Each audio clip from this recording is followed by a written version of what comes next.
అందరికీ శుభోదయం. ఈరోజు మాతృభాష దినోత్సవ శుభాకాంక్షలు అందరికీ.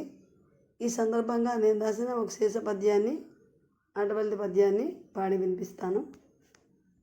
పచ్చని కాంతుల పైరుల మురిపించి పలుకరించిన తల్లి పల్లె కన్నా, గలగల పారేటి సెలయేటి సడి కన్నా, కోకిల పాటల కూత కన్నా, మనసును మురిపించి మమతలు పంచిన అందాల పసిపాప ఆట కన్నా, అందాల పసిపాప ఆట కన్నా, జానపదుల మేటి జానతనము కన్నా, ముదముగ పలికిన మురళి కన్నా, తేనె చినుకు కన్నా, తేటి పాటల కన్నా,